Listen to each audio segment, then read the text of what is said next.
الحمدللہ الحمدللہ وکفا والصلاة والسلام علی عبادہ الذین اصطفیٰ خصوصاً علی افضلہم وخاتم النبیین محمد الامین وعلی آلہ واصحابہ اجمعین۔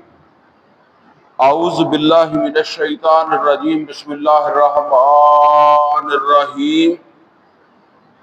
قال اللہ عز وجل فی کتابہ الکریم هو الذی ارسل رسولہ بالہدی ودین الحق لیظہرہ علی الدین کلہ ولو کرہ المشرکون۔ صدق اللہ العلی العظیم۔ رب اشرح لی صدری ویسر لی امری واحلل عقدۃ من لسانی یفقہوا قولی۔ اللہم ارنا الحق حقا وارزقنا اتباعہ وارنا الباطل باطلا وارزقنا اجتنابہ، آمین یا رب العالمین۔ عزیز دوستو، ہم محترم ڈاکٹر اسرار احمد رحمۃ اللہ علیہ ان کا ایک کتابچہ یا چھوٹی کتاب آپ کہہ لیں، جس کا عنوان ہے نبی اکرم صلی اللہ علیہ وسلم کا مقصد بعثت۔ اس میں انہوں نے اپنے دو مقالے شامل کیے ہیں۔ مقالہ کیا ہوتا ہے، یہ پچھلی کلاس میں گفتگو ہماری ہو چکی ہے، اور ہم نے پچھلی کلاس میں مقالہ اولا یعنی پہلا مقالہ جو ہے اس کا جو پہلا چیپٹر ہے، پہلے مقالے کو انہوں نے دو باب یا دو چیپٹر اس کے بنائے، تو اس کا پہلا چیپٹر جو ہے وہ ہم نے شروع کیا تھا، اور اس کتاب کے صفحات کے مطابق یہ صفحہ 9 سے یہ چیپٹر شروع ہوتا ہے، اور ہم نے یہ صفحہ 13 تک جو ہے وہ پڑھا تھا۔ صفحہ 13 سارا نہیں پڑھا تھا، صفحہ 13 پہ جو ایک اہم سوال ذرا تھوڑا سا نمایاں کر کے لکھا ہوا ہے نا، اس سے پہلے تک جو ہے وہ ہم نے پڑھا تھا۔ تو جو ہم نے پچھلی کلاس میں پڑھا ہے، چند منٹ میں اس کا خلاصہ جو ہے وہ نوٹ کر لیں۔ دیکھیں،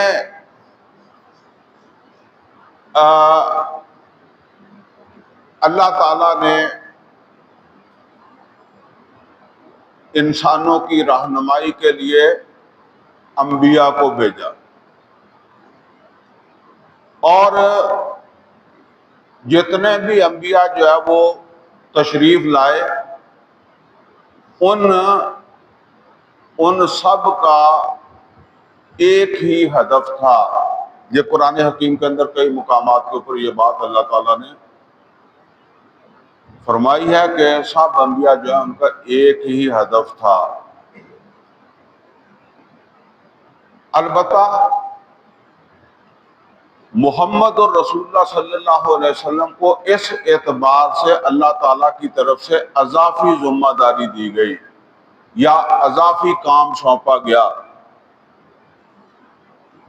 یعنی وہ باقی انبیاء والا جو کام تھا وہ بھی نبی صلی اللہ علیہ وسلم نے کرنا تھا اور آپ نے کیا، اور وہ اضافی کام جو تھا وہ بھی آپ نے کرنا تھا۔ اب میں نے پچھلی دفعہ بھی عرض کیا تھا کہ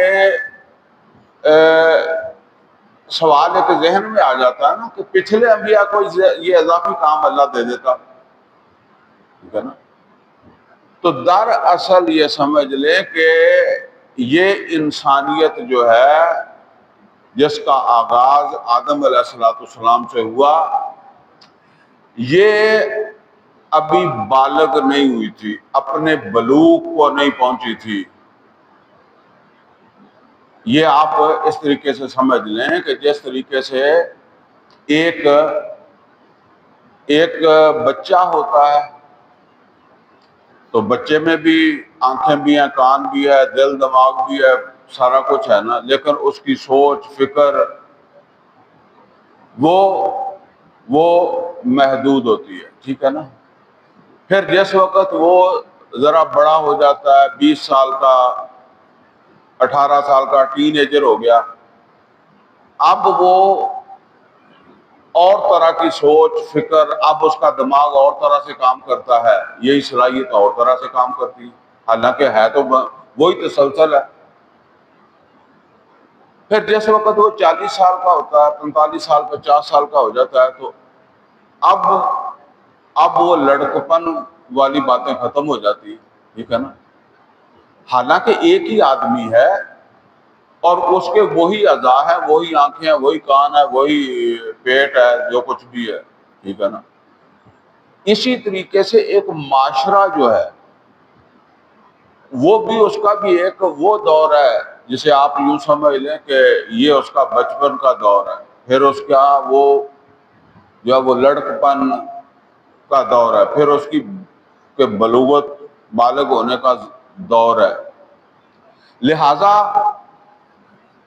جب وہ ابھی بچپنے میں تھا معاشرہ، یہ معاشرہ بچپنے میں تھا، تو اس وقت جو ہدایت ان کو دی جاتی تھی وہ بچپنے والی دی جاتی تھی، اور جب وہ ذرا لڑکپن میں ہوا تو پھر اس طرح کی ہدایت دی جاتی تھی اللہ تعالیٰ کی طرف سے۔ اور جس وقت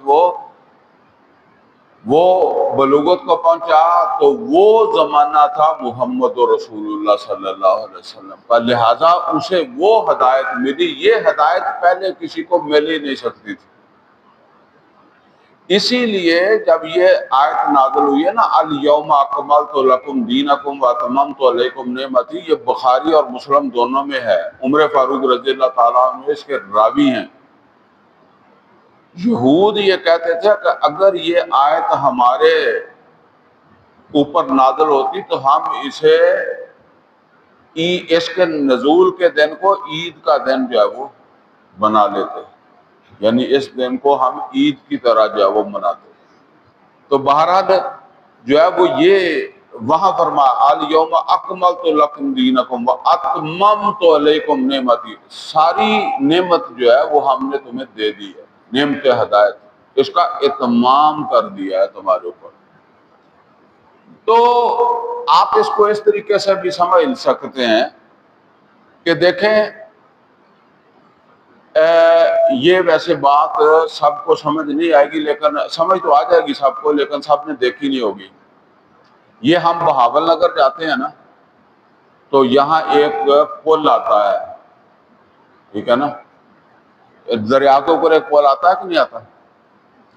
یہ آپ نے دیکھا ہے، لیکن آج سے کوئی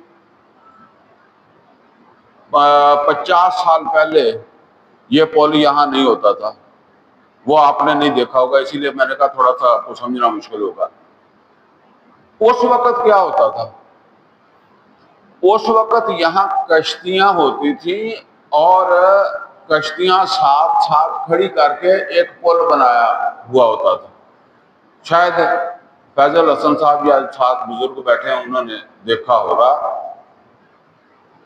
جب بس جاتی تھی نا تو سواریوں کو اتار دیتے تھے، اور خالی بس پھر اس کے اوپر وہ کشتیاں اوپر نیچے ایسے ایسے ہوتی رہتی تھی، کیونکہ وہ زیادہ بوجھ نہیں اٹھاتی تھی، بس کا بوجھ اٹھاتی تھی، بس پار چلی جاتی تھی، مسافر پیدل گزر جاتے تھے، اگلی طرف جا کر پھر وہ بس میں بیٹھ جاتے تھے۔ اچھا، وہ بھی ٹیکنالوجی تھی، وہ کشتیاں کیا تھی؟ وہ ٹیکنالوجی تھی یا نہیں تھی؟ اپنے وقت کی وہ ٹیکنالوجی تھی۔ اچھا، پھر زمانہ آگے بڑھا تو یہ پل بن گیا، اب یہ پل ہے، یہ ٹیکنالوجی ہے۔ اب ان دونوں میں آپ سمجھ لیں کہ وہ بچپنے والی ٹیکنالوجی کون سی ہے؟ وہ جو پہلے تھی کشتیوں والی، حالانکہ اس زمانے کے اعتبار سے وہ ٹاپ کی تھی، لیکن وہ بچپنے والی تھی۔ یہ آپ اسے جو بھی سمجھ لیں، جوانی والی یا لڑکپن والی سمجھ لیں۔ اسی طریقے سے آپ یہ سمجھ لیں کہ یہ نیٹ پر جا کر آپ ریسرچ کریں گے تو آپ کو پتہ لگے گا چین نے ایک پل بنایا ہے سمندر میں برج بنایا ہے، 55 کلومیٹر لمبا ہے، اور اس کے اندر سرنگیں ہیں، اور سرنگوں میں کاریں جائیں، گاڑیاں جائیں، ریل گاڑی جائے، یعنی وہ سرنگ کا مطلب سمندر کے اوپر، ٹھیک ہے نا، اس میں ریل گاڑی جائے، کاریں جائیں، اور وہاں جزیرے بنا دیے اس نے، آرٹیفیشل جزیرے بھی اس نے بنا دیے۔ اب ذرا تینوں پلوں کو ملائیں نا، یہ ایک جو میں نے آپ کو پہلے بتایا کہ یہاں ہوتا تھا کشتیوں والا، پھر یہ پل ہے، پھر وہ ہے، تو اب ٹیکنالوجی کے اعتبار سے پھر بلوغت کو پہنچی ہوئی ٹیکنالوجی کون سی ہوئی؟ یہی ہوئی جو جاپان نے جو وہ ساری چین نے جو وہ ہانگ کانگ میں بنایا، یہ ہانگ کانگ میں چین نے بنایا ہے یہ پل۔ اب آپ یہ کہیں کہ آج سے جو ہے وہ 500 سال پہلے کیوں نہیں یہ چین نے بنایا؟ یہ انسان اس وقت یہ ترقی کر کے یہاں تک نہیں پہنچا تھا۔ اسی طرح سمجھ لیں کہ یہ معاشرہ بھی اسی طرح سے ڈیولپ ہوتا ہے، اور ہمیں محسوس نہیں ہوتا۔ میں صرف آپ کو ایک مثال دے دیتا ہوں تاکہ آپ کو بات سمجھ آ جائے۔ اگر آپ چولستان سے ایک آدمی کو لا کر نا اپنے شہر میں چاہیں کہ وہ رہے، تو اسے رہنا سیکھنے کے لیے ایک ٹائم چاہیے، اسے رہنا نہیں آئے گا۔ باقی کسی بڑے شہر میں جا کر تو رہنا اور ہے نا، اسے رہنا نہیں آئے گا۔ ایک واقعہ میں آپ کو سناتا ہوں، نام نہیں لوں گا تاکہ بندہ واضح نہ ہو جائے۔ ایک آدمی یہاں کا وہ اچھی پوسٹ پر چلا گیا، بچے اس کے جو ہے وہ اسلام آباد ہی کے اندر، بڑے شہروں کے اندر جو ہے وہ پلے بڑے۔ ایک دفعہ وہ اپنے بچے کو، آپ یوں سمجھ لیں اتنا بڑا بچہ ہوگا 10 سال کا جو ہے وہ، یا کم و بیش، وہ اس کو لے کر جو ہے وہ آ گیا گاؤں میں۔ پہلے کبھی بچہ آیا نہیں تھا۔ اچھا، اب بچے کو حاجت ہوئی، تو جب بچے کو حاجت ہوئی تو وہاں تو کوئی لیٹرین نہیں تھی۔ وہ بچے کو کہنے لگے کہ بچے نے کہا میں نے وہ واش روم جانا ہے یا لیٹرین جانی ہے، تو انہوں نے کہا کہ ادھر کھیت میں بیٹھ کے کر لو۔ وہ جائے، اسے لیٹرین ہی نہ آئے۔ اچھا، پھر وہ پھر جائے، پھر نہ آئے، اسے آئے نہ، سمجھ رہے ہیں نا بات؟ اچھا، ایک طرف اسے پریشر، دوسری طرف وہ کہے کہ مجھے یہ میرے پاؤں کے اوپر، یعنی وہ جو بھی شٹ ہے وہ میرے پاؤں کے اوپر پڑ جائے گی، یہ ہو جائے گا، وہ ہو جائے گا۔ آپ یہ صحیح بات ہے۔ اینڈ پر کیا اس نے کیا؟ مجبور ہو کر، وہ اس زمانے میں سلور کا یا پیتل کا لوٹا ہوتا تھا، وہ ساتھ لے جاتے تھے چلے، ویسے تو روڑے سے ہی کام چلا لیتے تھے، لیکن جو زیادہ نفیس ہوتا تھا پھر وہ لوٹا ساتھ لے جاتا تھا۔ تو اس نے کیا کیا کہ وہ لوٹا ہی نیچے رکھ کے لوٹے میں حاجت کر دی۔ سمجھ آ رہی ہے آپ کو بات؟ یعنی یہ معاشرہ جو ہے نا، ہمیں ایسا لگتا ہے کہ یہ ایسے نہیں، یہ آہستہ آہستہ انسان نے سیکھا ہے، اور جو معاشرے پیچھے ہیں ان کو سیکھنے میں ٹائم لگے گا۔ تو یہ معاشرہ جو ہے وہ اب ایک بلوغت کو پہنچا تھا جب اللہ تعالیٰ نے نبی صلی اللہ علیہ وسلم کو بھیجا۔ مطلب کیا تھا کہ اب جب معاشرہ بالغ ہو گیا ہے تو اس کو ہدایت بھی فائنل دے دی جائے۔ تو نبی صلی اللہ علیہ وسلم کا ایک اعزاز یہ ہے کہ جو فائنل ہدایت تھی وہ محمد رسول اللہ صلی اللہ علیہ وسلم کو دی، اور وہ باقی کسی پیغمبر کو نہیں ملی۔ پھر اب یہ تھا کہ محمد رسول اللہ صلی اللہ علیہ وسلم نے اس کے مطابق، اس معاشرے کے مطابق اس ہدایت کو عمل میں بھی لانا تھا۔ یہ آپ بات سمجھ لیں کہ جتنا معاشرہ پیچیدہ ہو گیا ہے اتنا ہی اس کے اوپر اس ہدایت کو اور جو ہے وہ نافذ کرنا مشکل ہو جائے گا۔ ایک سادہ معاشرہ جو ہے نا اس کے اوپر جو ہے وہ اس کا نفاذ بڑا آسان ہے، اور جو پیچیدہ معاشرہ ہو گیا ہے جس طرح کا آج معاشرہ اور مزید پیچیدہ ہوتا جا رہا ہے، تو اس کے لیے پھر جو ہے وہ ہدایت جو تھی اس پہ عمل درآمد کرانا آسان کام نہیں تھا، مشکل کام تھا، جس کا ایک حصہ یہ ہے کہ محمد اور رسول اللہ صلی اللہ علیہ وسلم نے عرب کی سرزمین میں اس پر عمل درآمد کر دیا۔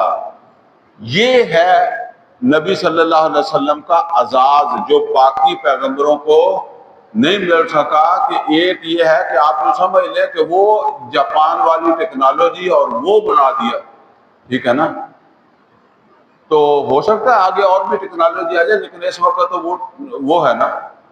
تو اسی طریقے سے نبی صلی اللہ علیہ وسلم کا اعزاز یہ ہے کہ ایک پورے بالغ معاشرے کے لیے جو ہدایت ملی ہے وہ کسی اور کو نہیں ملی، پھر اس کے اوپر خود عمل درآمد کرا دیا۔ یہ نبی صلی اللہ علیہ وسلم کی اضافی شان ہے۔ اچھا، ایک اضافی شان کا ظہور آگے بھی ہونا ہے، وہ ابھی تک نہیں ہو سکا۔ وہ کیا ہے کہ اس ہدایت کے مطابق پورا معاشرہ جو ہے، پورے معاشرے سے مراد اب کیا کریں، پوری دنیا، پوری زمین، ون ورلڈ آرڈر، اس کا بھی نفاذ ہونا ہے۔ تو جب اس کا نفاذ ہوگا تو یہ بھی کس کے کھاتے میں جائے گا؟ سب سے پہلے محمد اور رسول اللہ صلی اللہ علیہ وسلم کے۔ اس لیے تو امت محمد اور رسول اللہ صلی اللہ علیہ وسلم نے کھڑی کی ہے نا۔ امت کس نے کھڑی کی ہے؟ محمد اور رسول اللہ صلی اللہ علیہ وسلم نے۔ ہاں، دوسرے نمبر پر ہمارا آزاد بھی ہو جائے گا، جو اس میں اپنی جن کی پارٹیسپیشن ہوگی ان کو بھی عزت مل جائے گی، ٹھیک ہے نا۔ عزت تو صحابہ کو بھی مل گئی نا، کیونکہ وہ محمد اور رسول اللہ صلی اللہ علیہ وسلم کے ساتھ۔ تو یہ ہے جی اصل کے اندر محمد اور رسول اللہ صلی اللہ علیہ وسلم کی اضافی شان۔ یہ جو اضافی شان ہے نبی صلی اللہ علیہ وسلم کی، اصل میں یہ مقالہ جو ہے نا اسی کے لیے لکھا گیا ہے، وہ سمجھانے کے لیے لکھا گیا ہے، لیکن وہ آئے گی اگلے باب میں۔ البتہ ڈاکٹر صاحب نے اس کو سمجھانے کے لیے کئی اور چیزیں بھی ساتھ بیان کی ہیں، ٹھیک ہے نا، تاکہ جیسے کہتے ہیں نا کسی چیز کو بنیاد سے اٹھانا، بنیاد سے اٹھایا۔ اور انہوں نے کہا کہ پہلے یہ سمجھ لیں کہ جتنے بھی انبیاء آئے ہیں ان کا کیا مقصد تھا، ان کا مقصد بعثت کیا تھا، اس کو سمجھ لیں۔ اچھا، اس کو سمجھاتے وقت انہوں نے یہ بات کہی، یہ پچھلی کلاس میں ہم پڑھ چکے ہیں، انہوں نے یہ بات کہی کہ اس کے لیے ہمیں سب سے پہلے ایمانیات ثلاثہ کو سمجھنا ہوگا۔ ایمانیات ثلاثہ، اللہ پر ایمان، اور آخرت پر ایمان، اور رسالت پر ایمان۔ دو ایمانیات کے بارے میں ہم نے پچھلی کلاس میں پڑھ لیا، ایمان باللہ یا توحید، اور دوسرا ایمان بالآخرہ، اور ان دونوں کا باہمی ربط بھی آپ کو شاید یاد ہی ہوگا ابھی تک۔ یعنی اللہ پر ایمان یا توحید جو ہے، اس سے ایک انسان جو ہے اس میں کیا تبدیلی آتی ہے؟ اس سے اپنی حقیقت کا پتہ چل جاتا ہے، اپنے مالک کو کی پہچان ہو جاتی ہے، اور اسے یہ احساس اس کے اندر جب وہ ہوتا ہے کہ مجھے اپنے مالک سے اپنے تعلق کو مضبوط کرنا چاہیے، اللہ کے ساتھ اس کی محبت بڑھتی ہے، کیونکہ اس نے مجھے پیدا کیا ہے، اس نے مجھے ہر چیز جو ہے وہ عطا فرمائی ہے۔ یہ معرفت رب کے نتیجے میں آپ سمجھ لیں کہ ایمان باللہ بھی اسے کہہ سکتے ہیں اور توحید بھی کہہ سکتے ہیں۔ اس کا یقین یا اس ایمان کے نتیجے میں انسان کا اللہ کے ساتھ تعلق جو ہے وہ مضبوط ہوتا ہے۔ اچھا، ایمان بالآخرہ جو ہے اس کے کیا اثرات پڑتے ہیں؟ اس کے اثرات یہ پڑتے ہیں کہ انسان کو یہ یقین حاصل ہوتا ہے کہ میری زندگی مرنے کے بعد ختم نہیں ہوگی، بلکہ میری زندگی جو ہے وہ ایک نئے رنگ میں شروع ہو جائے گی، عالم برزخ سے آگے چل کر جو ہے وہ عالم آخرہ میں میرا حساب کتاب ہوگا، اور پھر میرے لیے جنت ہوگی، دوزخ ہوگی۔ تو یہ یقین یا یہ ایمان انسان کو سیدھا رکھتا ہے، پھر وہ دنیا میں زیادہ غرق نہیں ہوتا، ٹھیک ہے نا۔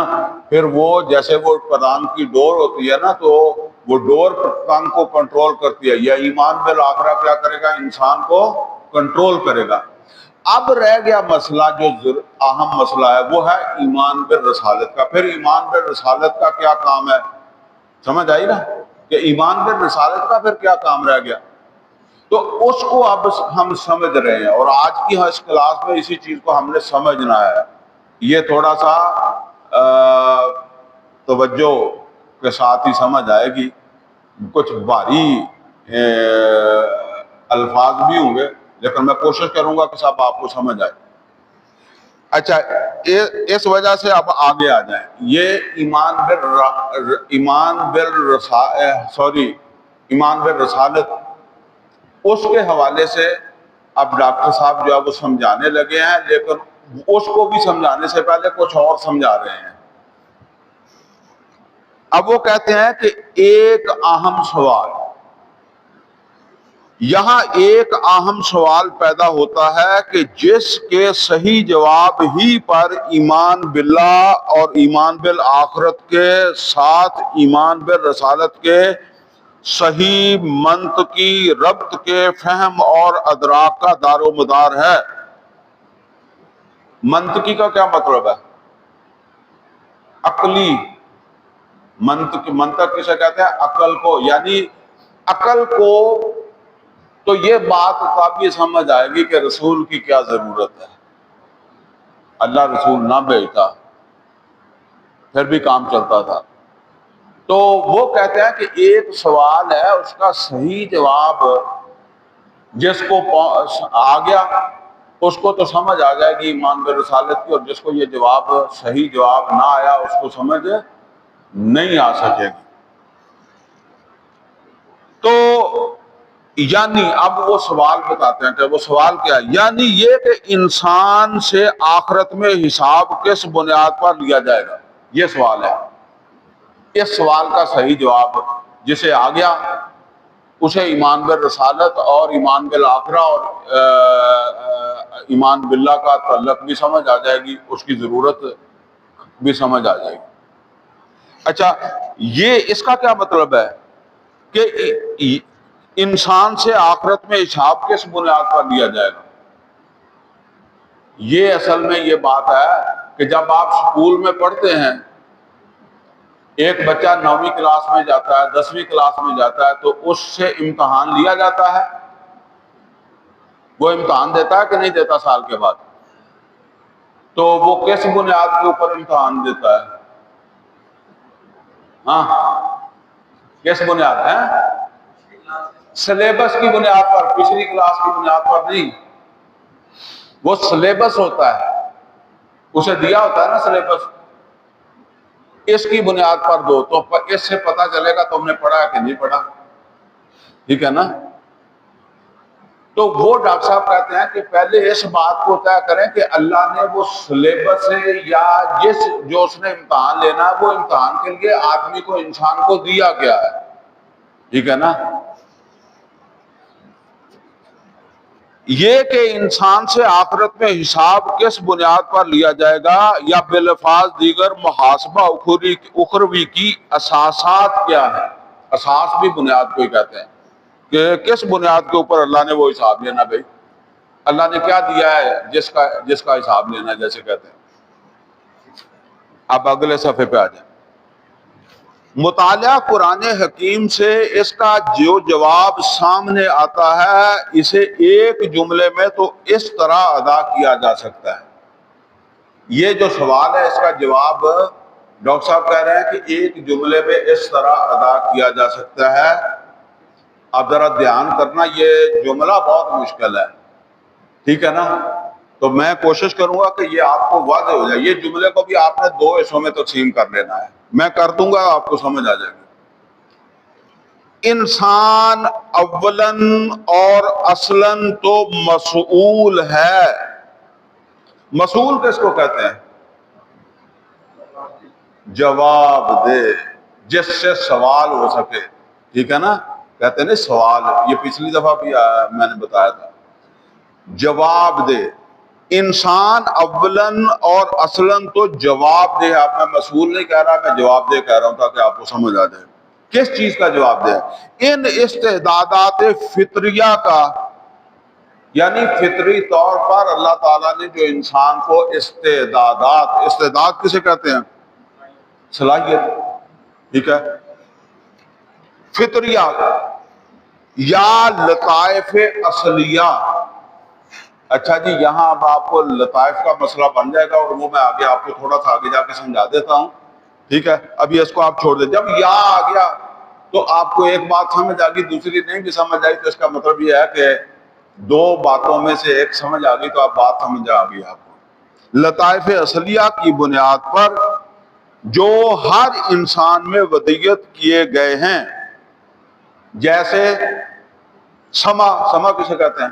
کان، بصر، آنکھیں، عقل، دماغ، شعور، تفکر و اعتبار، غور و فکر. یا یہ آپ پر مشکل لفظ آ گیا، لطیفہ نفس، لطیفہ قلب اور لطیفہ روح. اچھا، یہ جو لطیفے کو آپ چھوڑ کے تھے، ابھی لطیفہ میں آپ کو تو سمجھاتا ہوں تھوڑا آگے چل کر.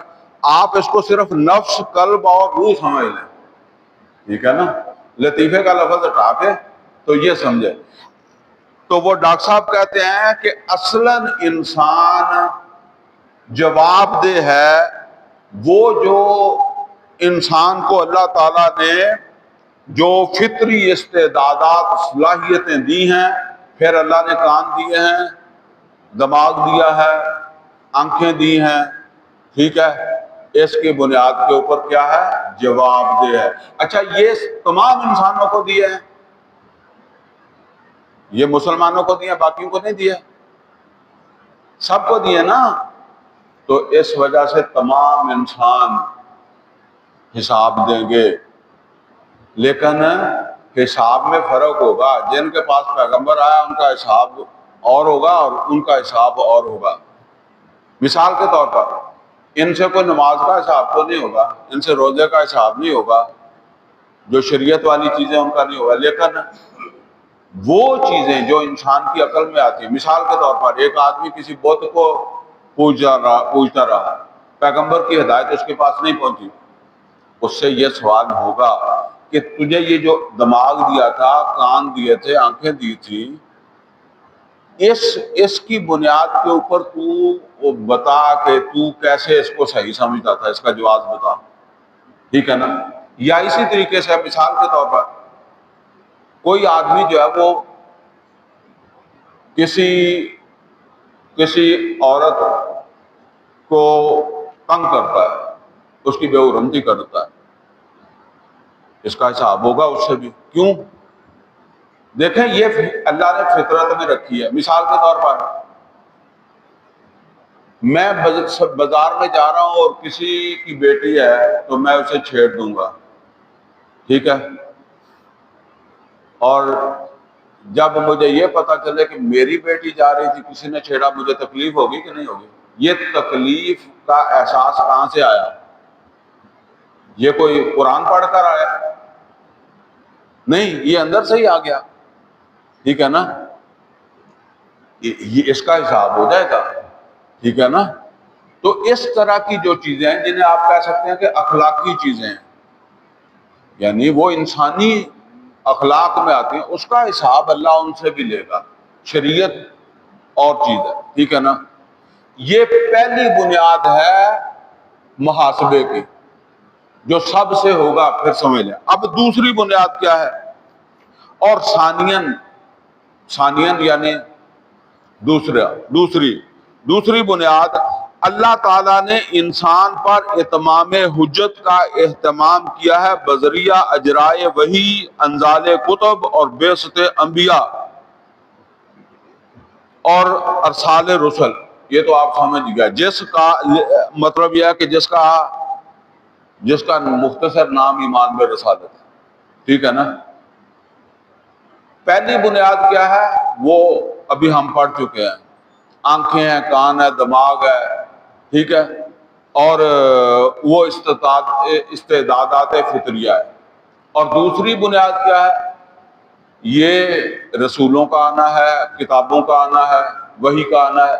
یہ پھر ان لوگوں کے لیے جن تک یہ پہنچ جائے گا، ٹھیک ہے نا، ان سے حساب پھر اس کے مطابق جب وہ لیا جائے گا۔ وہ کئی دفعہ بندہ سوچتا ہے نا کہ جن لوگوں کے پاس اللہ کا پیغام نہیں پہنچا ان کو کیسے حساب دیں گے۔ وہ فرعون جو تھا اس نے بھی موسیٰ علیہ السلام سے کہا تھا نا کہ تو اب آیا ہے، پہلے کئی لوگ جو ہے وہ مر گئے، ان کا حساب پھر کس طرح ہوگا؟ یعنی ان کے پاس تو رسول نہیں آیا۔ تو موسیٰ علیہ السلام نے کہا علمھا عندہ ربی فی کتاب، ان کو اس کا علم میرے رب کے پاس اس کی کتاب میں ہے، میرا رب نہ بھولتا ہے نہ غلطی کرتا ہے۔ اچھا جی، اب محاسبے کی دو بنیادیں آپ نے سمجھی یا نہیں سمجھی؟ ایک وہ عقل سمجھ فطری استعدادات کی بنیاد پر، دوسرا ہے اللہ تعالیٰ کی طرف سے جو رہنمائی ہے اس کی بنیاد کے اوپر۔ اب وہ جو پہلی بنیاد ہے نا اس کو ذرا آپ تفصیل سے سمجھ لیں، لطیفہ نفس۔ اچھا آپ یہ لطیفے والا مسئلہ بھی حل کر لیں، لطیفہ کسے کہتے ہیں؟ اچھا پہلے یہ سمجھ لیں کہ لطیف کسے کہتے ہیں، باریک یا ہلکا۔ اچھا یہ لطیف کے اپوزٹ کیا ہوگا؟ لطیف کے اپوزٹ کثیف ہوگا، کہتے ہیں نہیں کثیف اور لطیف، ثقیل بھی کہہ سکتے ہیں لیکن کثیف زیادہ بہتر ہے۔ اچھا پھر یہ کثیف اور لطیف کو آپ آسان اور مزید آسان کرنے کے لیے میں آپ کو بتاؤں، ویسے مجھے خود اس کا زیادہ پتہ نہیں ہے لیکن میں سمجھتا ہوں کہ میں جو بتا رہا ہوں یہ ٹھیک ہی ہوگا، ورنہ آپ میں سے کوئی اس کو غلطی کو درست کرنا چاہے تو کر سکے۔ یہ موبائلوں وغیرہ والے کہتے ہیں کہ جی یہ موبائل میں ہارڈ ویئر کا انجینئر ہوں، اور دوسرا کہتا ہے میں سافٹ ویئر کا انجینئر ہوں۔ وہ سافٹ ویئر کیا ہوتا ہے؟ وہ لطیف ہوتا ہے نا، ٹھیک ہے نا، وہ میری پروگرامنگ وغیرہ ہی ہوتی ہے نا۔ ہارڈ ویئر پھر کیا ہے؟ یہ سامنے لگا ہوا یہ ہارڈ ویئر ہے جو نظر آتا ہے، ٹھیک ہے نا۔ تو لطیف، ان اللہ لطیف خبیر، اللہ تعالی لطیف ہلکی ہلکی چیزیں، اس کو دوسرے لفظوں میں یوں سمجھ لیں غیر محسوس چیز، ٹھیک ہے نا۔ ایک وہ چیز ہوتی ہے نا کہ جس کو آپ محسوس کرتے ہیں، ایک غیر محسوس چیز وہ ہے لطیف۔ تو اب آپ کو لطیفہ نفس میرے خیال میں سمجھ تو آ گیا ہوگا، نہیں تو میں مزید سمجھا دیتا ہوں۔ یہ جو نفس ہے، نفس کسے کہتے ہیں؟ وہ جس کو فیضل حسن صاحب سمجھتے ہیں وہ نہیں، یہ وجود جو مٹی سے بنا ہے، یہ جو آپ کو نظر آتا ہے نا، یہ کثیف ہے یا لطیف ہے؟ وجود تو کثیف ہے، نظر آ رہا ہے آپ کو، ٹھیک ہے نا۔ تو یہ وجود مٹی سے بنا ہے، لیکن اس وجود میں کچھ قوتیں موجود ہیں جو اس وجود کو موٹیویشن دے دیتی ہیں۔ مثال کے طور پر بھوک موٹیویشن دیتی ہے، سیکس موٹیویشن دیتا ہے، خوف موٹیویشن دیتا ہے، محبت موٹیویشن دیتی ہے، لیکن یہ محبت سافٹ ہے کہ ہارڈ ہے؟ سافٹ ہے۔ خوف ہارڈ ہے یا سافٹ ہے؟ سافٹ ہے۔ اسی طریقے سے وہ بھوک آپ دکھا سکتے ہیں، وہ سیکس آپ دکھا سکتے ہیں، دکھا نہیں سکتے، لیکن یہ آپ کو گما دیتا ہے، ٹھیک ہے نا؟ یہ آپ کے نفس کی لطیف قوتیں ہیں. سمجھ آئی بات؟ لطیفہ نفس کا مطلب آپ سمجھ آیا کہ ہمارے اس وجود کے اندر کی لطیف قوتیں، جو سافٹ قوتیں، ٹھیک ہے؟ اب اس کو پڑھیں. انسان کے متذکرہ بالا لطائف ثلاثہ میں سے ادنا ترین لطیفہ نفس ہے. اچھا، یہ لطائف ثلاثہ کون سے ہیں؟ ہم نے ابھی پڑھے ہیں اوپر. لطیفہ نفس، لطیفہ قلب اور لطیفہ روح، یہ لطائف ثلاثہ ہے. اچھا، تو انسان کے متذکرہ بالا لطائف ثلاثہ میں سے ادنا ترین لطیفہ نفس ہے، جس کے اعتبار سے بلا شبہ انسان ایک ترقی یافتہ حیوان ہے. اب نوٹ کریں، آپ صرف اپنا فوکس کریں اس مٹی کے وجود کے اوپر. یہ مٹی کا وجود جو ہے، یہ جس طرح باقی جانور ہیں ان کی مانند ہے، حیوان ہی ہے.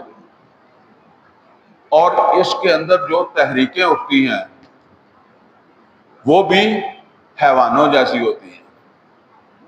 سیکس حیوان کو بھی موٹیویشن دیتا ہے، بھوک حیوان کو بھی موٹیویشن دیتی ہے، خوف حیوان کو بھی موٹیویشن دیتا ہے، شوق، پسند ناپسند، اسے بھی موٹیویشن دیتی ہے. وہی ہے موٹیویشن اس کی. یعنی اس جسد کی، وجود کی جو مطلب اس کے اندر جو تحریکیں پیدا ہوتی ہیں، وہ بھوک پیدا کر دے تحریک، یا سیکس پیدا کر دے، جو بھی کر دے، تو وہ کیا ہے؟ وہ تحریکیں ہیں وہی جو جانوروں جیسی ہیں. اسی لیے وہ کہتا ہے کہ بس یہ کہہ سکتے ہیں کہ یہ ترقی یافتہ جانور ہے، ٹھیک ہے؟ اور جو بالکل یا عالم خلق سے تعلق رکھتا ہے. اچھا، یہ پچھلی دفعہ آپ نے پڑھا تھا، ایک ہے عالم امر اور ایک ہے عالم خلق. عالم امر کون سا ہے ملک صاحب؟ مطلب یہ ہے کہ جہاں مخلوق نہیں ہے، مخلوق کا جو ہے نا وہ عالم، ٹھیک ہے؟ تو عالم خلق مخلوق کا عالم، جہاں خلق ہے. تو اس کو عالم بالا بھی کہا تھا میں نے، اور عالم سفلی بھی کہا تھا. یہ مخلوق کا عالم جو ہے عالم سفلی ہے. تو جو بالکل یا عالم خلق سے تعلق رکھتا ہے. اچھا، یہ وجود کہاں کس سے تعلق رکھتا ہے؟ یہ عالم خلق سے تعلق رکھتا ہے. اللہ کہتا ہے میں نے اس کو مٹی سے بنایا، مٹی سے بنایا. تو مٹی جو ہے وہ عالم خلق کی چیز ہے نا. چنانچہ اس کا رجحان اصلی عالم اسفل ہی کی جانب ہے. یعنی یہ اس کی جو بھی تحریکیں ہیں وہ ساری جو ہے وہ عالم اسفل سے متعلق ہے، ٹھیک ہے؟ اور اس کی گہرائیوں میں واقعتاً امارتم بالسوء ہی کا طوفان موجزن ہے. امارتم بالسوء، ہمارا کا کیا مطلب ہے؟ کوئی بتائے گا؟ وہ تو برائی، سو کا مطلب ہے. امر کسے کہتے ہیں؟ حکم کو. امارا، بہت زیادہ حکم دینے والا.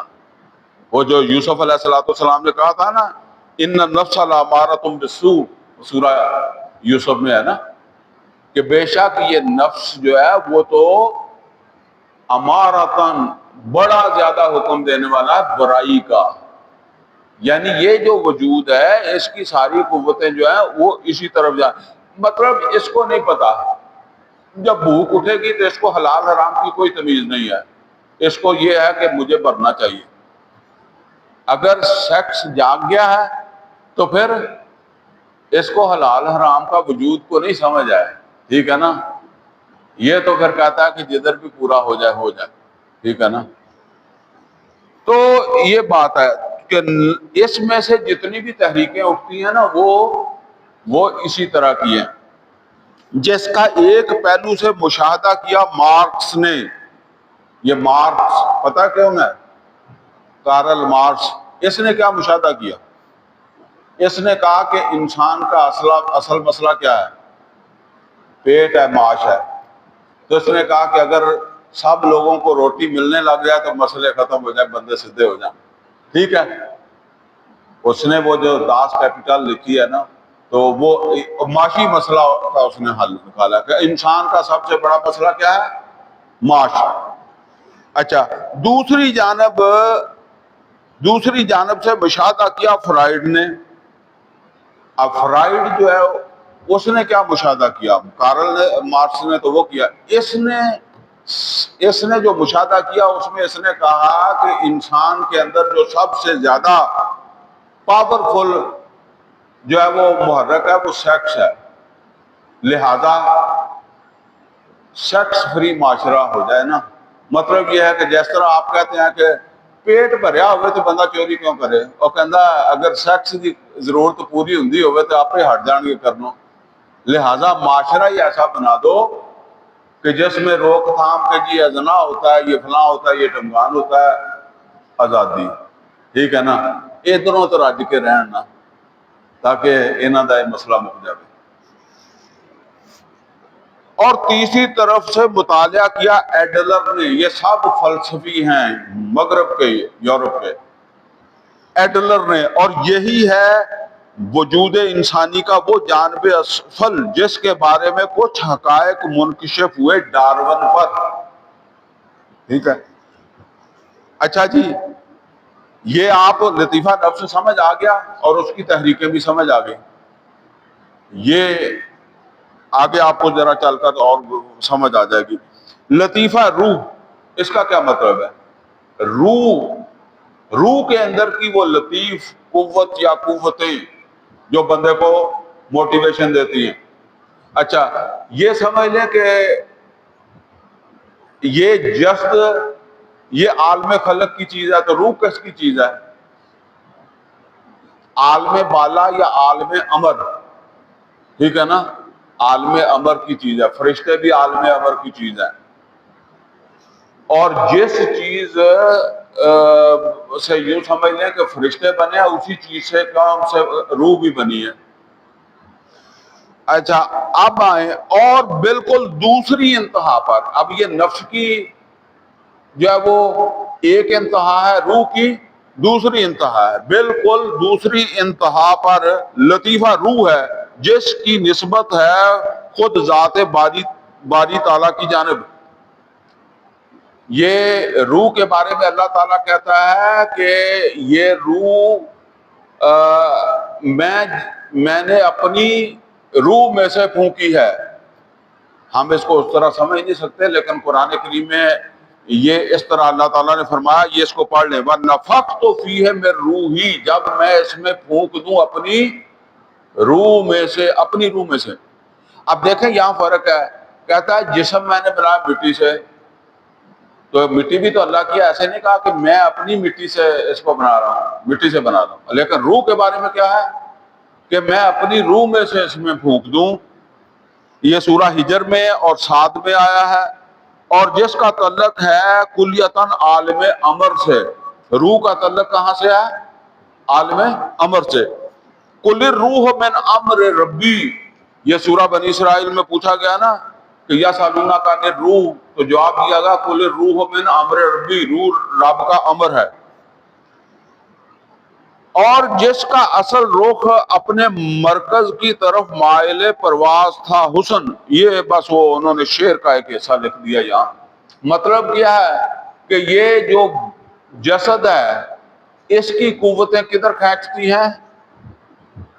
نیچے کی طرف، اور روح کی قوت کدھر کھینچتی ہے؟ وہ اپنے مرکز کی طرف، اللہ کی طرف کھینچتی ہے۔ سمجھ گئے کہ مصداق عالم بالا کی جانب، چنانچہ اس میں محبت الہی کا جذبہ اور لقاء رب کا ایک دائیا ہمیشہ دھیمی آنچ والی آگ کے مانند تو ہر دم سلگتا ہے۔ بقول علامہ اقبال، کبھی اے حقیقت منتظر نظر آ مجاز لباس میں، کہ ہزاروں سجدے تڑپ رہے ہیں میری جبین نیاز میں۔ اچھا، شعر کا تو پھر ٹائم بڑا ہو جائے گا اگر ایک کی وضاحت کرنے لگ جاؤں، لیکن یہ سمجھ لیں کہ ڈاکٹر صاحب یہاں یہ بتا رہے ہیں کہ یہ روح جو ہے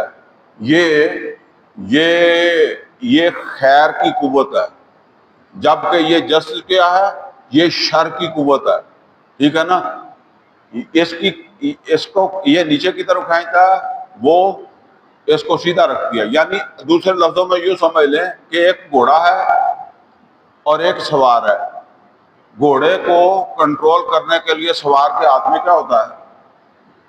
لگام ہوتی ہے، تو وہ اس کو کنٹرول کرتا ہے۔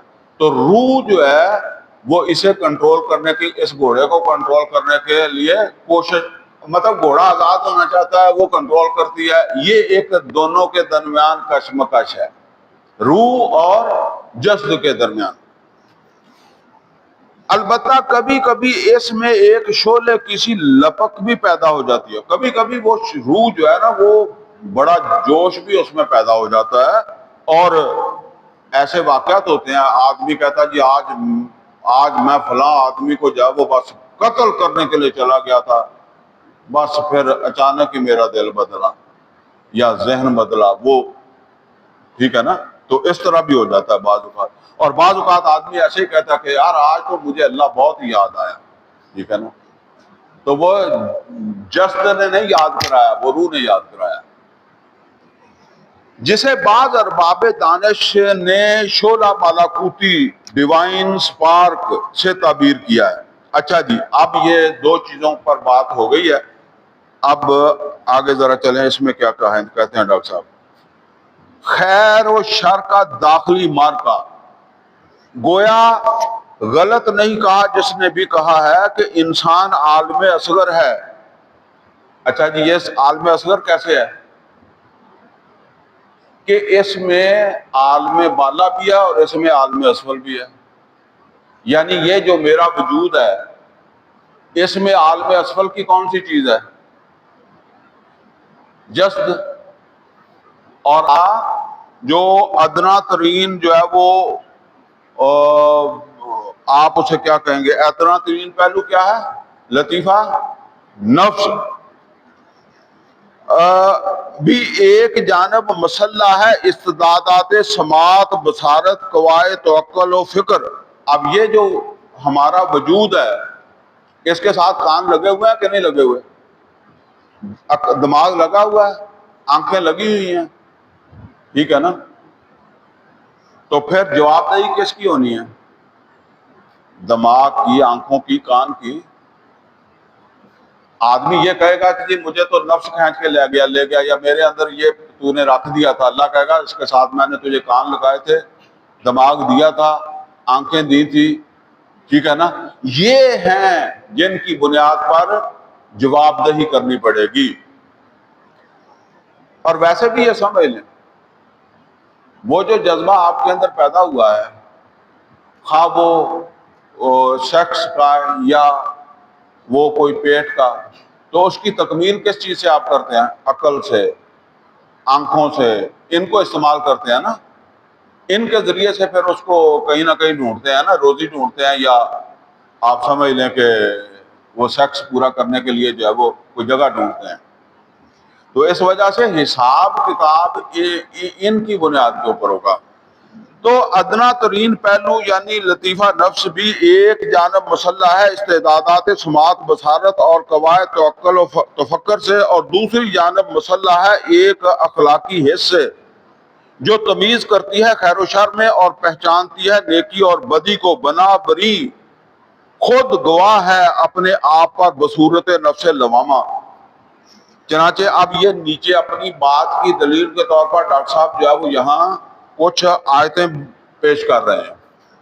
ان میں پہلی آیت کا انا خلقنا الانسان من نطفۃ امشاج، بے شک ہم نے انسان کو ملے جلے نطفے سے پیدا کیا۔ نبتلی، کیوں نبتلی کا کیا مطلب ہے؟ اس کا امتحان لیں، اور امتحان لینے کے لیے کیا کیا؟ فجعلناہ سمیعا بصیرا، اسے کان بھی دیے، اسے آنکھیں بھی دی۔ کبھی نوٹ کریں اس بات کو، قرآن کریم میں جتنے مقامات کے اوپر یہ بات آتی ہے کہ اللہ مہر لگا دیتا ہے، تو کہاں لگا دیتا ہے؟ کیسے وہ آتا ہے خاتم اللہ علی قلوبہم، 3 جگہ پر آتا ہے علی قلوبہم والا سمعہم والا ابصارہم، جس کا مطلب یہ ہے کہ ان کا کوئی خاص فنکشن ہے نا، تو یہ ان کی بنیاد کے اوپر محاسبہ ہوگا۔ یہ سورہ دہر میں ہے۔ پھر نیچے جو ہے وہ ترجمہ میں نے ساتھ ہی کر دیا، نیچے ترجمہ آپ بعد میں پڑھنا ہو تو پڑھ لیں۔ سورہ شمس وَنَفْسٍ وَمَا سَوَّاهَا فَأَلْهَمَهَا فُجُورَهَا وَتَقْوَاهَا، تو وہ نفس کی قسم اور اسے جو ہے وہ جو بالکل درست بنایا، اور پھر جو اس کے اندر نیکی بدی کی تمیز رکھ دی۔ اور نیچے 3 نمبر پہ آ جائیں، لا اقسم بیوم القیامہ، نہیں میں قسم کھاتا ہوں قیامت کے دن کی، ولا اقسم بالنفس اللوامہ، یہ نفس لوامہ کیا ہے؟ نفس ہمارا تو آپ نے پڑھا، جو اندر سے آپ کو کہتا ہے کہ تو غلط کرتا ہے، ملامت کرنے والا، لوامہ ملامت کرنے والا۔ کدی کدی کام بندہ کر لوے تے راتی منجے تے پینو اپنے آپ نو آپے لانتا پاندا نا، وہ ملامت کرتا ہے۔ تو اللہ کہے گا یہ میں نے تیرے اندر رکھا تھا نا۔ اچھا 4 نمبر پر، بل الانسان علی نفسہ بصیرہ، بلکہ انسان جو ہے وہ خود اپنے بارے میں بصارت رکھتا ہے، اپنے آپ کو جانتا ہے۔ وَلَوْ أَلْقَى مَعَاذِيرًا، بے شک وہ بہانے 100 بنائے، معذرتیں 100 بنائے، لیکن وہ جانتا ہے کہ میں غلط کر رہا ہوں یا میں صحیح کر رہا ہوں۔ تو یہ پھر وہ چیزیں بتائی گئی ہیں جن کی بنیاد پر اللہ تعالیٰ نے محاسبہ کرنا ہے، ٹھیک ہے نا۔ آگے آ جائیں اگلے صفحے پر، بنا بری ہر ذی نفس خود اپنی جگہ مسئول ہے اور جزا و سزا کے قابل ہے اور اس کا مستحق، یہاں تک کہ عدالت اخروی میں ہر نفس کو اپنی جواب دہی خود کرنی ہوگی اور اپنا محاسبہ خود ہی بھگتنا ہوگا۔ یعنی یہاں یہ ڈاکٹر صاحب یہ بتا رہے ہیں کہ ہر انسان جو ہے وہ اس کے پاس پیغمبر آیا یا نہیں آیا، یہ جو کچھ بھی دیا ہے اللہ نے، اس کی بنیاد کے اوپر اس کو محاسبہ جو ہے وہ کروانا ہے، محاسبے سے گزرنا ہے۔ یوم تاتی کل نفس تجادل عن نفسها وتوفی کل نفس ما عملت، اور جس دن ہر کوئی آئے گا، یہ سورہ نحل کی آیت ہے، جس دن ہر کوئی آئے گا اپنے بارے میں خود جھگڑتا ہوا، اپنی وکالت خود کرے گا، اور اپنے اعمال جو ہیں وہ اس کو پورا بدلہ ملے گا۔ نیچے وَاتَّقُوا يَوْمًا لَا تَجْزِي نَفْسٌ عَن نَفْسٍ شَيْئًا وَلَا يُقْبَلُ مِنْهَا شَفَاعَةٌ وَلَا يُؤْخَذُ مِنْهَا عَدْلٌ وَلَا هُمْ يُنصَرُونَ، اور یہ ہے کہ ڈرو اس دن سے جس دن کوئی انسان کسی دوسرے کی جزا نہیں بنے گا، کوئی نفس کسی دوسرے نفس کی جزا نہیں بنے گا، اور نہ قبول کیا جائے گا کسی سے کوئی سفارش، اور نہ لیا جائے گا کسی کو سے کوئی معاوضہ، نہ کسی جانب سے اس کو مدد پہنچے گی۔ یعنی یہ اب تک کی گفتگو میں انہوں نے بتایا ہے کہ یہ ان چیزوں کی بنیاد کے اوپر ایک ہر انسان جو ہے اس کا محاسبہ ہوگا۔ اب نیچے مزید ایک تیسری چیز آ رہی ہے، یہ لطیفہ قلب۔ یہ قلب جو ہے نا، اس کو سمجھ لیں، یہ ایک بالکل اور چیز ہے۔ یہ بالکل، یہ جو قلب ہے نا، اس کے کان بھی ہیں، ایک کان تو یہ ہے نا، اس قلب کے بھی کان بھی ہیں، آنکھیں بھی ہیں، دماغ بھی ہے، اس میں بھی اچھائی برائی کی تمیز اللہ نے رکھی ہے، لہذا یہ بھی بنے گا۔ وہ جہاں مہر لگتی ہے تینوں پر لگتی ہے، فی قلوبہم مرض، ختم اللہ علی قلوبہم، اللہ نے قلوب پر مہر لگائی، والا سامعہم والا ابصارہم، یہ قلوب کی بات ابھی آ رہی ہے۔ لطیفہ قلب، یعنی قلب کے اندر بھی لطیف تحریکیں، محرکات موجود ہوتے ہیں، ان کی بات ہے، لطیف قوتیں، صلاحیتیں۔ اللہ نے اس پر بھی اکتفا نہیں فرمایا، بلکہ انسان میں ایک اور جوہر نایاب ودیت فرما دیا، جس میں معرفت ربانی کی شمع بھی روشن ہے اور جملہ حقائق کونیہ بھی منعکس ہیں۔ ہماری مراد لطیفہ قلب سے ہے، جو گویا جامع جہاں نما یا اس آئینے کی مانند ہے جس میں عالم اکبر کے تمام حقائق کا انعکاس ہے۔ یعنی اس دل میں بھی عالم بالا کے حقائق کا بھی جو ہے وہ اس کے اندر جو ہے وہ ایک شعور اللہ نے رکھا ہے، اور عالم اسفل کا بھی شعور رکھا ہے۔ گویا اگر لطیفہ نفس قوائے سمع بصر اور توکل و توکر سے مسلح ہے، یعنی اب ڈاکٹر صاحب کہتے ہیں اگر یہ وجود جو ہے اس کو کان لگے ہوئے ہیں، آنکھیں لگی ہوئی ہیں، دماغ لگا ہوا ہے، تو یہ جو لطیفہ قلب ہے تفکر سے مسلح ہے، جو اساس ہیں جملہ علوم مادی اور نظری کی، تو لطیفہ قلب مسلح ہے ان کفائے تفہم اور تفقع سے جو وجدانی طور پر ادراک کرتے ہیں لطیف تر حقائق کونیہ اور معرف لدنیا کا۔ حقائق کونیہ کائنات کے حقائق، اور معرف لدنیا اللہ کی طرف سے دی گئی بصیرت۔ اللہ نے دل کو بصیرت دیا، یہ ابھی آگے آیتیں آئیں گی تو آپ کو واضح ہو جائے گی بات۔ الغرض لطیفہ قلب کی ودیت، لطیفہ قلب کے ودیت کا کیا مطلب ہے؟ سپردگی، اس کو عطا کرنا، سپرد کرنا۔ ودیت کیے جانے کے بعد انسان کی مسئولیت پر آخری مہر تصدیق ثبت ہو جاتی ہے بفہوائے قرآنی، یعنی پھر ان کانوں آنکھوں کے بعد ایک اور چیز وہ دل ہے، جس کی بنیاد کے اوپر پھر انسان جو ہے وہ جواب دے۔ ان السمع والبصر والفؤاد کل اولئک کان عنہ مسئولا، بے شک یہ تمہارے کان، تمہاری آنکھیں اور تمہارا دل، دماغ، کل اولئک کان عنہ مسئولا، ان سب کے بارے میں سوال ہوگا۔ اور نیچے فرمایا، نیچے سورہ اعراف کی آیت میں لہم قلوب لا یفقہون بہا ولہم اعین لا یبصرون بہا، ان کے دل ہیں لیکن تفقہ نہیں کرتے، آنکھیں ہیں پر دیکھتے نہیں، ان آنکھوں سے تو دیکھتے ہیں، دل کی آنکھوں سے نہیں دیکھتے۔ وَلَهُمْ آذَانٌ لَا يَسْمَعُونَ بِهَا، ان کے دل کے جو کان ہیں ان سے نہیں سنتے۔ أُولَٰئِكَ كَالْأَنْعَامِ بَلْ هُمْ أَضَلُّ، یہ جانوروں کی مانند ہے بلکہ ان سے بھی زیادہ گئے گزرے۔ اچھا جی، ایک آیت میں آپ کو اور سنا دیتا ہوں، وہ ڈاکٹر صاحب نے یہاں اس کا حوالہ نہیں دیا۔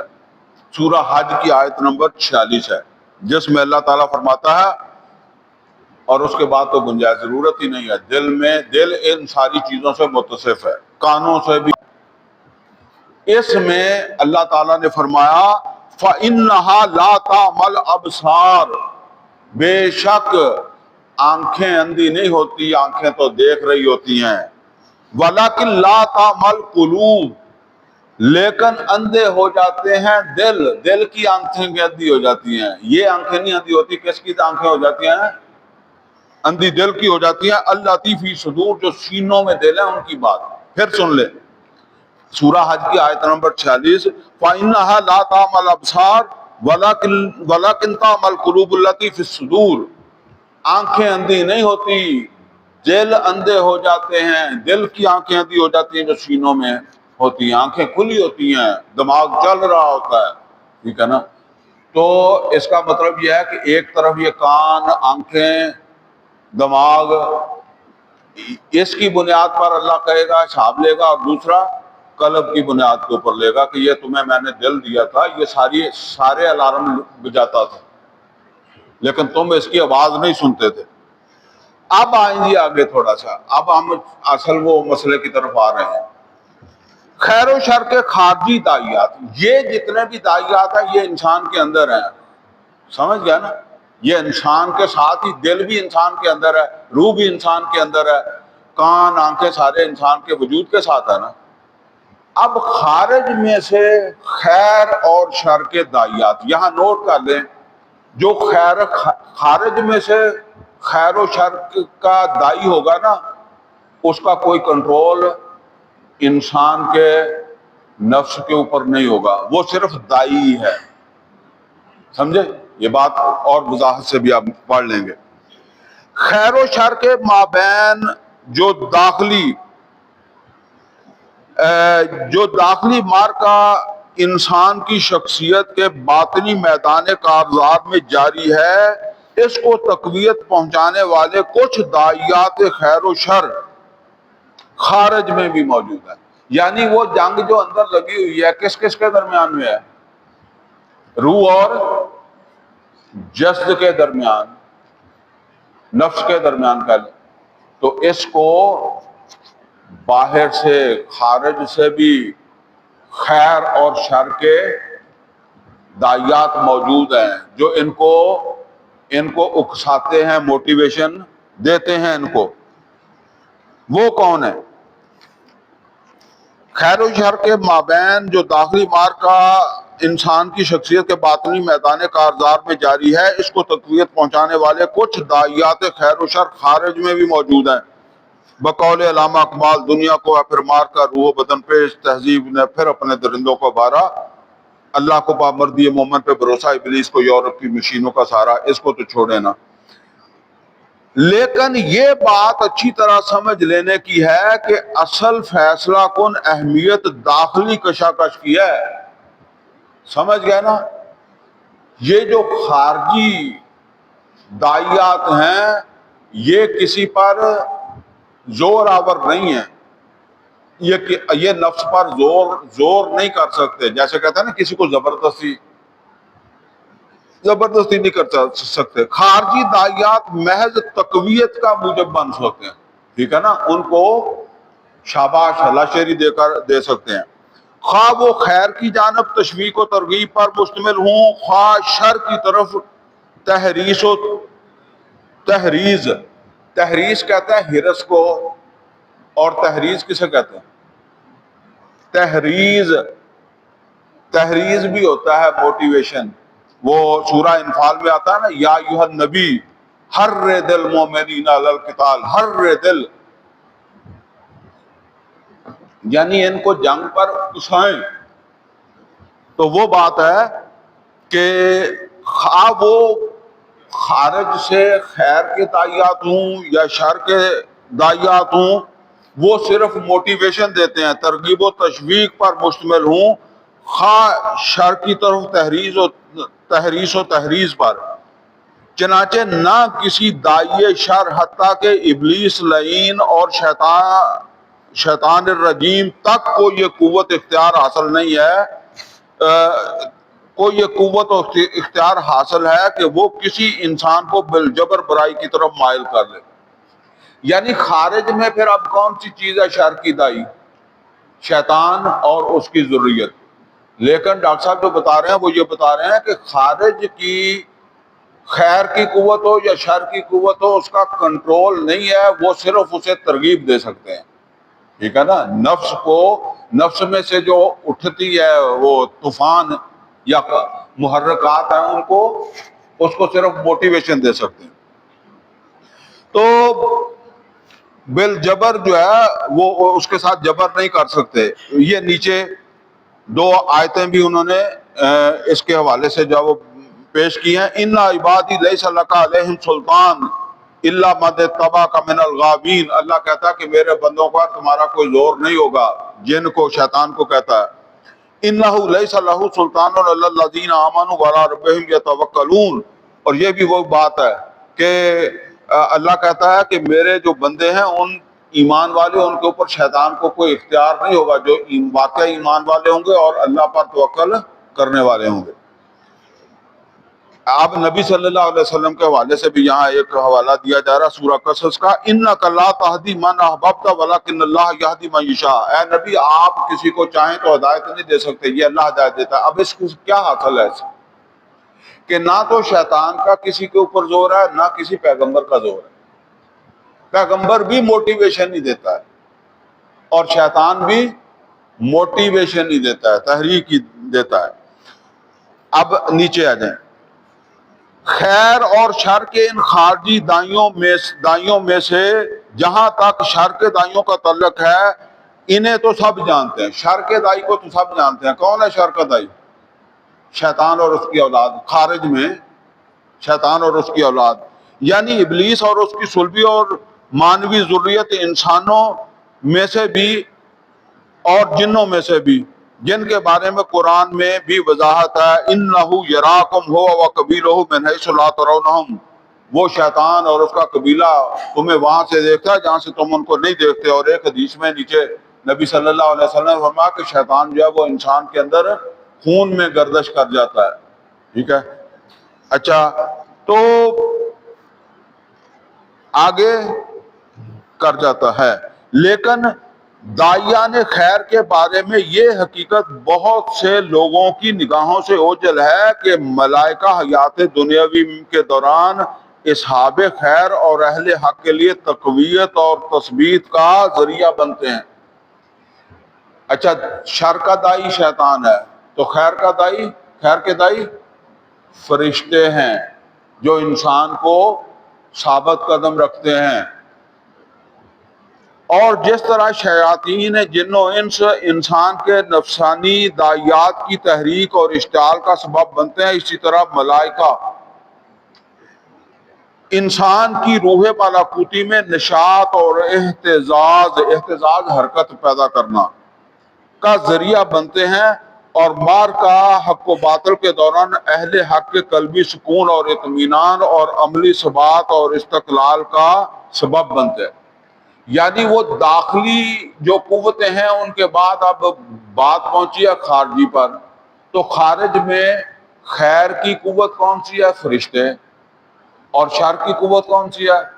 شیطان، اس کی ذریت. تو شیطان اسے اپنے راستے پر لے جاتا ہے، فرشتے اس کو سنبھالنے کی کوشش کرتے ہیں خارج سے. اب یہ آیتیں بھی ہیں، چلیں پڑھ لیتے ہیں. هو الذی یصلی علیکم وملائکتہ یخرجکم من الظلمات الی النور. وہی اللہ ہے جو تم پر اپنی رحمت بھیجتا ہے اور اس کے فرشتے بھی، تاکہ تمہیں اندھیروں سے نکالے اور اجالوں میں لائے. نیچے اذ یوحی ربک الی الملائکۃ انی معکم فثبتوا الذین آمنوا. یاد کرو جس وقت آپ کے رب نے وحی کی فرشتوں کی طرف کہ ایمان والوں کو مضبوط رکھو، ثابت قدم رکھو. یعنی فرشتوں کی اصل میں دلیل دی جا رہی ہے کہ فرشتے ایمان والوں کو مضبوط رکھتے ہیں. نیچے جو آیت ہے ان الذین قالوا ربنا اللہ ثم استقاموا تتنزل علیہم الملائکۃ الا تخافوا ولا تحزنوا وابشروا بالجنۃ التي کنتم توعدون. اب یہ اگلے الفاظ جو ہے اس کو سمجھ لیں. نحن اولیاؤکم، وہ فرشتے کہتے ہیں کہ ہم تمہارے اولیاء تھے. اولیاء کسے کہتے ہیں؟ ہم تمہارے دوست تھے فی الحیات دنیا، دنیا کی زندگی میں بھی وفی الآخرہ. اس کا مطلب ہے کہ دنیا کی زندگی میں ایمان والوں کے ساتھی کون ہوتے ہیں؟ فرشتے ہوتے ہیں. اگرچہ نظر نہیں آتے لیکن وہ زبردستی نہیں کر سکتے، موٹیویشن دیتے ہیں، ہمیں اس کا پتہ چلے نہ چلے. اب نیچے آ جائیں جی اتمام حجت اور قطع عذر. اب ہم موضوع زیر بحث کی بحث اول کے آخری نقطے تک پہنچ گئے ہیں، جو یہ ہے کہ جس طرح انسان کے اصلی داخلی داعیات خیر و شر ہیں، اس کے لطائف نفس اور روح، یعنی جس طریقے سے روح اور نفس جو ہیں وہ خیر اور شر کے داخلی داعیات ہیں. لیکن اصل حجت، داخلی حجت کون سی بنتی ہے؟ قطع عذر کس کی بنیاد پر ہے؟ کوئی قطع عذر ہے کان کی بنیاد پر، عقل کی بنیاد پر، دل کی بنیاد کے اوپر. ٹھیک ہے نا؟ حالانکہ اصل قصور کس کا ہے یا اصل تحریک کہاں سے اٹھی ہے؟ وہ تو نفس سے اٹھی ہے. لیکن جو قطع عذر ہے اس کے لیے یہ کان ہے، آنکھیں، دماغ ہے. سما، بصر، تعقل، تفکر، حس اخلاقی اور تفقہ قلبی، دل بھی اس میں آئے گا. ان کی مصولیت کی اساسات اصلیہ ان کو کیا ہے؟ جنہیں انسان کی مسئولیت کی اساسات اصلیہ کہا جا سکتا ہے. اسی طرح اصل خارجی داعیان خیر و شر، اصل داعیان خارجی داعیان خیر و شر تو ہیں علی ترتیب ملائکہ کرام اور ابلیس اور اس کی ذریت صلبی و معنوی. خارجی داعیات کون سے ہیں؟ خیر کے کون سے ہیں؟ فرشتے. اور شر کے شیطان اور اس کی ذریت. لیکن اس ضمن میں اتمام حجت قطع عذر کس کی بنیاد پر ہوگا؟ وہ ڈاکٹر صاحب بتا رہے ہیں. وہ اتمام حجت یا قطع عذر وہ ہوتا ہے اجرائے وحی، تنزیل کتب، بعثت انبیاء اور ارسال رسل سے. کیا سمجھے؟ کہ کوئی انسان اگر یہ کہے گا کہ مجھے تو شیطان نے ورگلایا، تو اس کے اوپر اس کا یہ عذر کیسے قطع ہوگا، کیسے کٹے گا؟ جیسے وہاں کانوں کی بنیاد کے اوپر، دماغ کی بنیاد کے اوپر، آنکھوں کی بنیاد کے اوپر، قلب کی بنیاد کے اوپر کاٹے گا، یہاں کس بنیاد پر کاٹے گا؟ یہاں رسول بھیجے ہیں نا، وہی یہی ہے نا، تو اس کی بنیاد کے اوپر کاٹے گا. شیطان کا جو عذر ہے، اس کو کاٹنے کے لیے اللہ نے پیغمبر بھیجے ہیں. تو اتمام حجت ہوتا ہے اجرائے وحی، تنزیل کتب، بعثت انبیاء اور ارسال رسل سے، جن کی حیثیت ہے حجت خارجی. یہ پیغمبر جو ہے، یہ کان جو ہے وہ خارجی حجت ہیں یا داخلی ہیں؟ یہ تو داخلی ہیں، جسم کے ساتھ ہیں. قلب داخلی ہے یا خارجی ہے؟ تو جب حملہ آور خارجی ہے، کون حملہ آور خارجی ہے؟ شیطان خارجی حملہ آور ہے. تو پھر حجت بھی خارج سے پیغمبروں کے ذریعے قائم کیا اللہ نے. اور جن کا مجموعی نام ایمان بالرسالت ہے، چنانچہ ارشاد ہوتا ہے رسولا مبشرین و منذرین لئلا یکون للناس علی اللہ حجۃ بعد الرسل وکان اللہ عزیزا حکیما. اب اس میں یہی بتایا گیا ہے کہ اللہ تعالیٰ نے یہ جو رسول بھیجے ہیں، یہ حجت من الرسل ان تقولوا ما جاءنا من بشیر ولا نذیر فقط جاءکم بشیر و نذیر واللہ ولا کل شیء قدیر. تو اب اس کا ترجمہ پھر آپ نے پڑھ لینا ہے. تو مطلب یہی ہے کہ پیغمبروں کو بھیجا قطع عذر کے لیے، حجت تمام کرنے کے لیے. اب آ جائیں جی نیچے ترجمہ ہے، ترجمے سے بھی نیچے آ جائیں. گویا بعثت انبیاء اور رسل اور ارسال رسل کی اصل غایت ہے اتمام حجت اور قطع عذر. یعنی وہ جو خارجی حملہ ہے شیطان کا، اس کے لیے خارجی عذر اللہ تعالی، خارجی جو ہے وہ عذر کو قطع کرنے کے لیے پھر پیغمبروں کو خارج سے بھیجا. انسان پر اللہ کی جانب سے آخری حجت قائم ہو جائے اور اس کے پاس اپنی غلط روی یا کج عملی کی کے لیے کوئی عذر اور بہانہ باقی نہ رہے. یہاں اس حقیقت کو پھر ذہن میں تازہ کر لیا جائے کہ اس طرح خیر و شر کے دوسرے خارجی داعیات کو انسان پر کوئی اختیار و اقتدار حاصل نہیں، بلکہ اس کی حیثیت محض ترغیب و تحریض اور تحریک و تشویق کی ہے. اسی طرح نبوت اور رسالت کی اصل نوعیت بھی دعوت و تبلیغ کی ہے. سمجھے نا؟ جیسے شیطان کو بھی کنٹرول اس کا نہیں ہے، وہ صرف اکساتا ہے یا ترغیب دیتا ہے. اسی طرح پیغمبر بھی ترغیب ہی دے سکتے ہیں، تبلیغ ہی کر سکتے ہیں، کسی کو زبردستی ہدایت پر نہیں لا سکتے. یہی وجہ ہے کہ انبیاء اور رسل کے لیے قرآن مجید میں سب سے زیادہ کثیر الاستعمال اصطلاح مبشرین و منذرین ہی کی آئی ہے، یعنی تنبیہ کرنے والے، خوشخبریاں دینے والے. آگے یہ جو ہے نا وہ کچھ آیتیں ہیں، یہ آیتیں یہی واضح کرتی ہیں. ایک پڑھ لیں، وَمَا نُرْسِلُ الْمُرْسَلِينَ إِلَّا مُبَشِّرِينَ وَمُنذِرِينَ. ٹھیک ہے نا؟